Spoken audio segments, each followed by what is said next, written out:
Seperti tahun-tahun sebelumnya, Pantai Kuta jadi pusat perayaan malam tahun baru.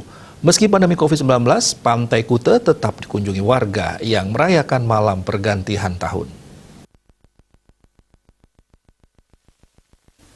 Tak ingin kecolongan, Kapolda Bali Irjen Pol Putu Jayandanu Putra dan Wakapolda Brigjen Pol Iketut Suwardana memantau aktivitas masyarakat di sana, terutama terkait penerapan prokes.